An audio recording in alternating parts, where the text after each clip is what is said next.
Hello, and welcome back to Shelter. We're still doing some cooking with Burry. Cute lad, I kinda like him.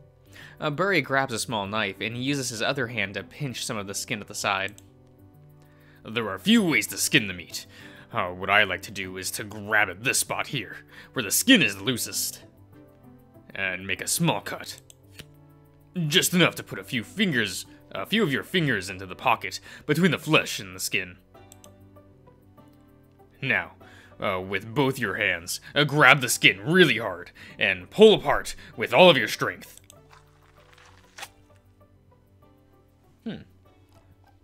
Excuse me.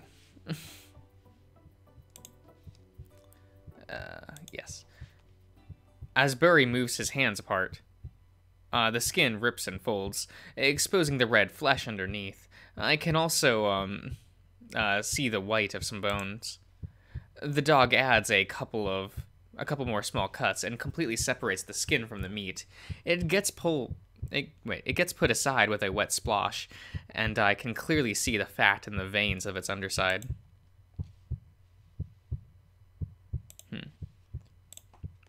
Then Burry grabs a bigger knife with a strong swoop. He cuts off the remaining of the stem at the top, along with a bit of bone. I observe his work with full attention, but I can't help but cringe at times. For some reason, seeing skin and meat being cut and torn apart makes me uncomfortable. That feeling only grows stronger as I keep watching, and I start to feel a bit lightheaded. But I won't look away. I have to ignore that weird phobia if I want to be more helpful to Burry. We are going to mince it, so do not worry yourself about cutting the meat perfectly. You simply have to make sure you debone and as much as you can. You look for the bones first. This one seems to have grown 2 or 3. You choose. Yank it out the side.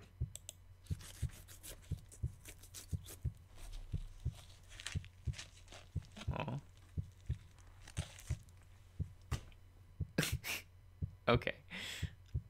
Interesting. And you simply cut off the slab of meat with your knife by the bone. Always cut away from your hand, and never towards it. That is something you really need to take to heart, Luke. You probably cut your thumb earlier, while working on the celery, because you sliced towards your hand, huh? Luke? Huh? Your face is very pale. Are you sure you're okay? I turn around and look away as I feel my mouth quickly salivating, like it were like I were getting very close to puking. I take a deep breath and control myself. I just stand like that for a while and look at the wall. Well, I'm sorry, Luke. I should have prepared it in advance after all. No, I'm sorry. Please, continue. I just won't look for now. Okay. I hear a quick sigh, and then the sound of slicing continue. Then, they stop again.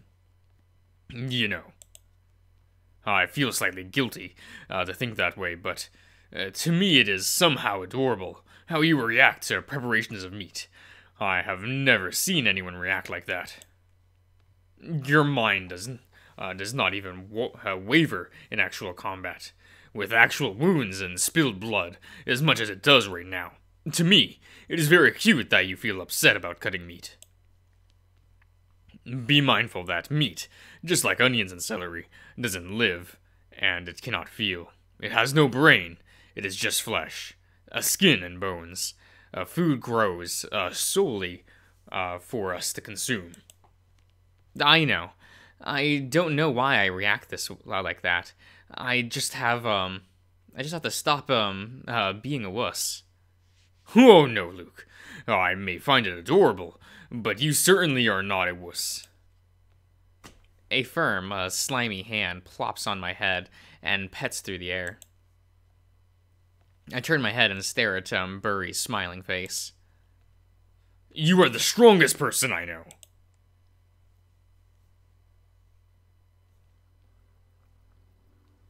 Following the same advice I used to I used when frying the vegetables. I test the hotness of the oil before I put on the minced meat into the pot.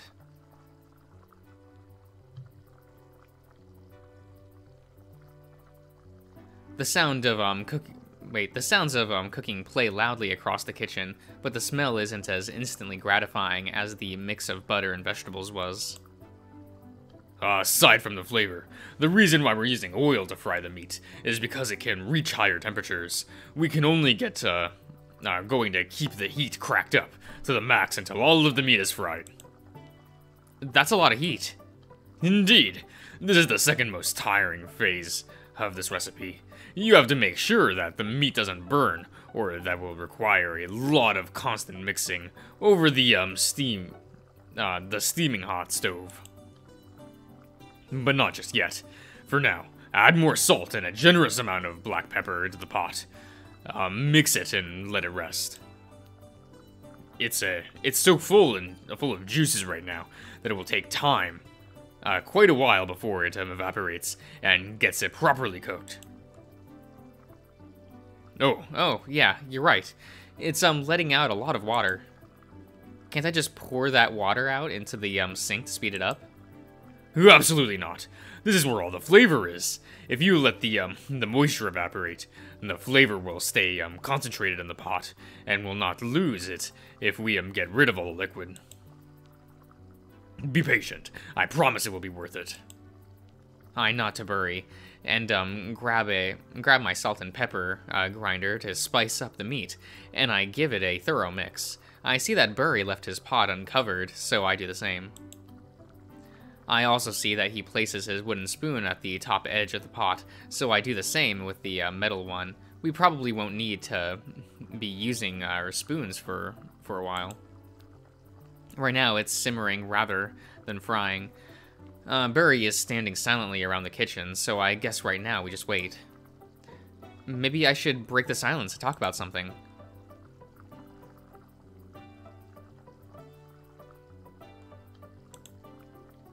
Hey, Burry. How old are you exactly? Burry slowly turns his head and looks at me with amusement. Have I really never told you? I don't think so. That's so weird, come to think of it. Both of us stand and think quietly for a while, trying hard to recall if we have really never shared each other's age. Finally, Burry starts laughing. Apparently, that was never of any concern to us. Personally, I find that beautiful. We have grown close regardless of any potential difference in age or lack thereof. That is a sign of a truly strong friendship. Yeah, totally. I won't be able to rest until I know now. How old are you, Burry? How old do you think I am? Come on. That's always a weird question to answer. As it should be awkward to inquire in such matters. Do not worry. Just say your estimate. I am curious. I don't know. 45? I see. Burry smirks and glances to the side. He looks embarrassed. So, that is your age, right? No, I guess this is how people see me, huh? In my 40s. As a mature, dependable person. A word from you can silence or uplift anyone. People care to be on your good side. You are one of the most important figures in Shelter. A strong presence like that comes with age. Burry chuckles, and I think I can faintly see his skin getting a little redder under his cheek fluff. Then he shakes his head. I appreciate your words, Luke.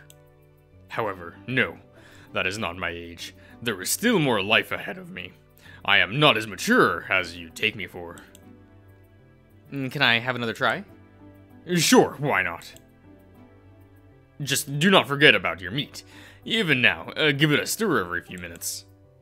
Burry smiles and grabs his wooden spoon from the edge of his pot to mix the meat, and I can see thick white steam rise from the temperature. That's so hot. I nod and return my attention to my own stove to do the same. In the corner of my eye, I can only barely notice panic rapidly grows on Burry's face as my hand reaches for my big metal spoon that I left at the edge of the pot. Luke! Yeah. When I grab the spoon, a tremendous burning pain eats into my hand as if I grabbed burning coals. It drops to the floor with a loud clack. While I clutch my hand with a hiss of pain, Burry quickly turns the stove off and and grabs me by the collar of my shirt to guide me to the sink. He turns on the tap with cold water and puts my hand there to be washed in the cold. Man, we are messing up every stage of this. Like, come on, Luke. Open your hand. Let the cool water wash over you.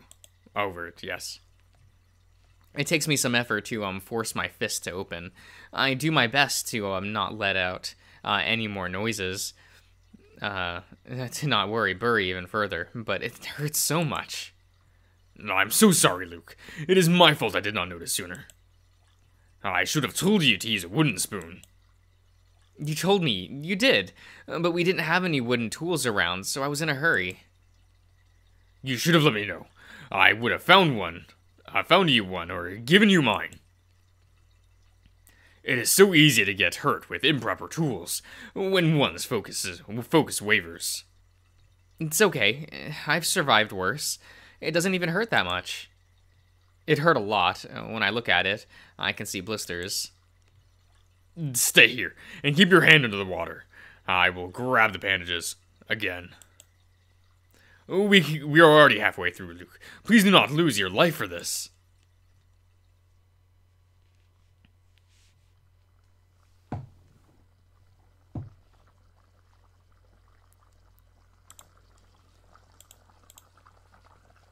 Now, is it good yet? No, Luke, not yet. What about now? Not yet, Luke.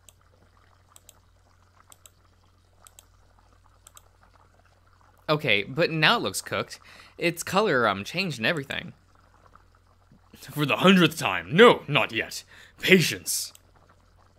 It's already been almost half an hour. It doesn't want to... I don't want to burn it. We've been working so hard on it. Just keep stirring. I'm keeping my eye on your pot, so I'll tell you when it's ready. Relax, Luke. There is still some liquid left. You will notice clearly once all of the liquid evaporates, and it's actually starts to fry the remaining oil. And instead of cooking the instead of cooking in that meat juice soup, you will get less steam, and the sound will clearly change into a sharp tone. Very much like when you fry an egg in a pan, or... Like now? No, Luke, not yet. Oh, actually, yes, like this. This is it.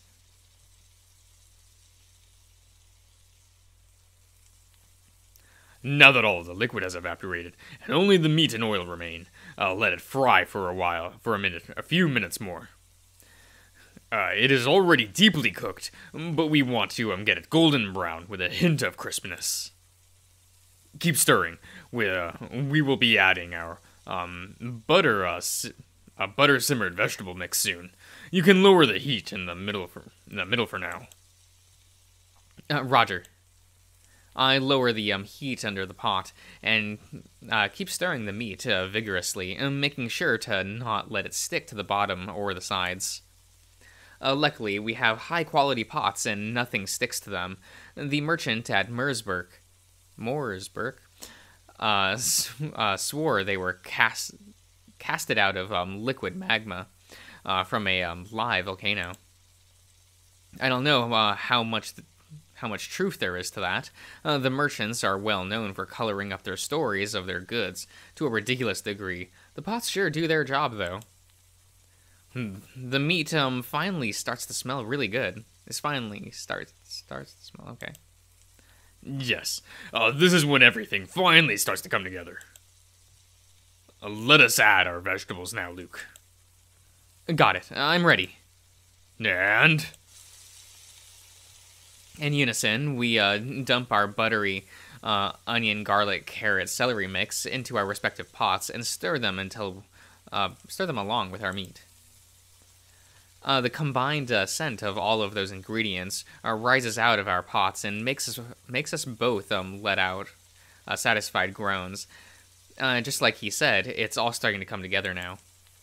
It's unbelievable that something I made can smell so good. I feel like a real fancy pants chef now. Obviously. I keep telling you, you can learn anything you put your mind into. And we have not yet gotten to the fancy pants part of the recipe yet. Keep stirring the pot for a few more minutes. Let the flavors mix, and then we will be adding the wine. Man, that's fancy. I keep working with my spoon relentlessly, and reach out with my free hand for the jug full of red wine that we had prepared beforehand. It smells nice and fruity. I like wine. Maybe I could have a little sip. Burry tastes his ingredients all the time before I'm adding, so why shouldn't I? I bring the jug to my lips and tilt it so I can have a taste, while at the same time making sure to not neglect stirring the pot with the spoon in my other hand. I can multitask. Yeah, that's good wine. It's hard for me to tell if it was brewed here at Shelter or imported. I'll need to ask Burry. We managed to set up a few little breweries, but some of the alcohol still comes from Mooresburg. We have a few hobbyist brewers around at Shelter, but no dedicated specialists. I wonder how much does Burry know about brewing alcohol, and if he can teach me someday. Ugh. I hiss as my forearm brushes up against the hot edge of the pot, with the jug still by my lips at the time. I bite a bit of the red wine splashes out as I jerk my arm. It splashes over my mouth and drips onto the floor between my feet. Damn it, now I have to go in and grab a rag to wipe myself and the floor. It should be about ready to add the wine now.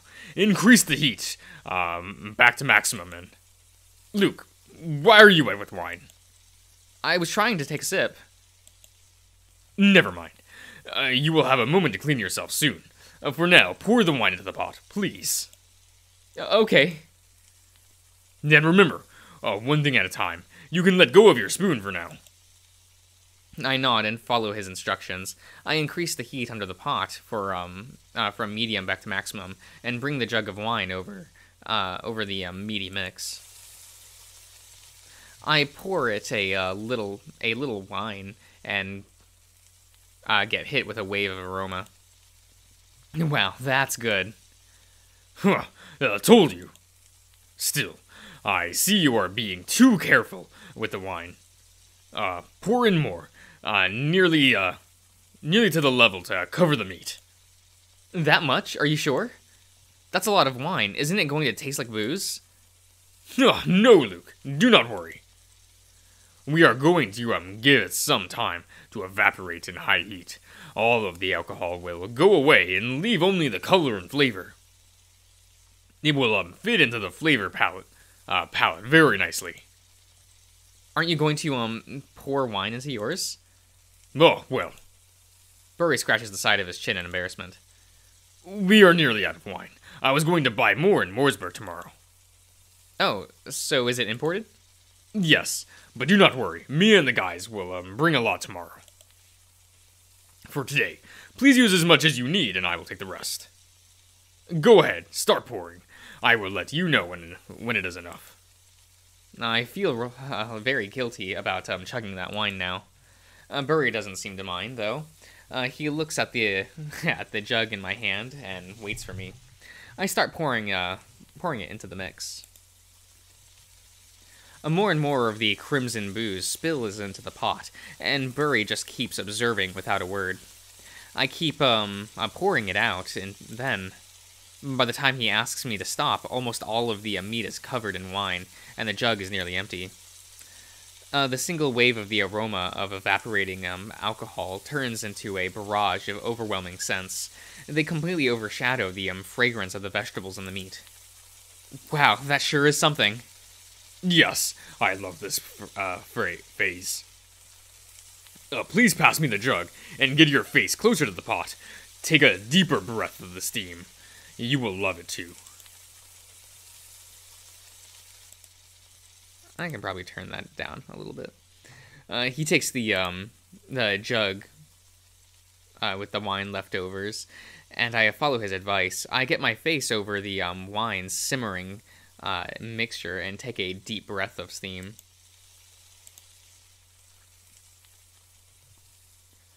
The moment I do, I get completely overwhelmed by the sharp stench of alcohol invading my nostrils. I choke and stumble back blindly, with Burry landing heartedly by my side. And then I suddenly feel my whole body rapidly falling backwards as my foot slips over the wine I spilled earlier. How did you... Okay. Got you. I find my landing soft and secure, wrapping in one of Burry's massive arms. He smiles cheerfully, with his snout only inches away from my face. Despite unusual,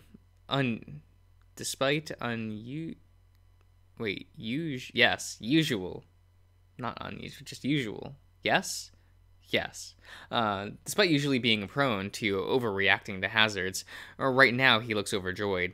He must be excited, and he can sometimes act carefree like that when he's in a particularly good mood. How was it? Did you like it? I mean, wow. Strong, right? It really clears your nostrils. I mean, yeah, you're right. It took me by surprise, but it actually feels nice in the afterglow, and I actually like this scent. It was so rich. I feel like I could get drunk with vapors alone. Oh, I was looking forward to your reaction to that. Well, I want to share all of those strong, wonderful scents with you. That is one of the beauties of cooking to me. Okay. Burry helps me to my feet and pats my back, and then he glances into the jug with leftover wine. Oh, actually, I should probably just end the video here, I think. So I'll see you around, everyone.